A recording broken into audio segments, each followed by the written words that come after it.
Guys, ഒരു 4-5 വർഷം പഴക്കമുള്ള ചെരുപ്പ് കേട്ടോ. ഇവനത് ഉപയോഗിക്കാതെ വെറുതെ ഇട്ടിരിക്കുകയാണ്. കുറച്ച് നാൾ ഉപയോഗിക്കാതെ ഇട്ട് കഴിയുമ്പോഴത്തേക്കും നമുക്ക് അതിനോടൊരു പ്രിയം തോന്നില്ലേ?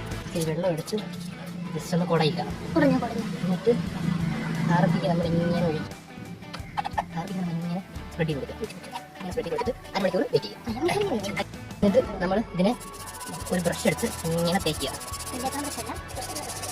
ഇങ്ങനെ തേച്ച് കൊടുക്കുക. നന്നായിട്ട് ഇങ്ങനെ അതിനെ തേച്ച് പിടിപ്പിക്കുക. അല്ലെങ്കിലും ഞങ്ങൾക്കത് അങ്ങനെയാട്ടോ. എന്തെങ്കിലും ഒരു സാധനം വാരിക്കൂട്ടിയിടാതെ കൊണ്ട് കളയടാന്ന് പറയുന്ന സമയത്ത് ഞങ്ങൾക്കത് വൃത്തിയാക്കി സൂക്ഷിക്കാൻ തോന്നും.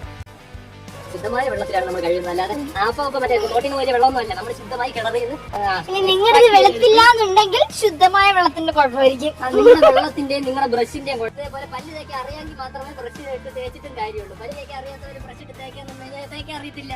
അങ്ങനെ എന്നെ കുറ്റം പറഞ്ഞിട്ട് കാര്യമില്ല. ഗ്ലൗസ് ഇട്ട് കഴിഞ്ഞാൽ കൈക്ക് പ്രശ്നം ഇല്ലാതിരിക്കും.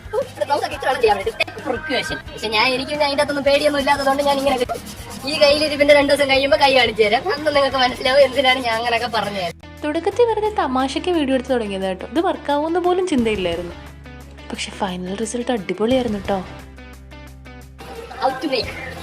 ഇതിനകത്ത് നമ്മളെ ഒരു നാരങ്ങ വെച്ച് ചെയ്യുകയാണെങ്കിൽ കുറച്ചുകൂടെ നാരങ്ങയും കാപ്പിക്കും കൂടെ മിക്സ് ചെയ്ത് ചെയ്യുകയാണെങ്കിൽ കുറച്ചുകൂടെ വൃത്തിയായിരിക്കും. ഉപയോഗശൂന്യമായി കിടക്കുന്ന വല്ല ബാഗോ ചെരുപ്പോ ഒക്കെ ഉണ്ടെങ്കിൽ ഇതുപോലെ കഴിവ് വൃത്തിയാക്കാട്ടോ. മെറാക്കുലസ് ചേഞ്ച് ഒന്നും വന്നില്ലെങ്കിൽ ഉപയോഗിക്കത്തക്ക വിധത്തിലേക്ക് എത്തി. അപ്പൊ അത്രയുള്ളൂ. ബൈ.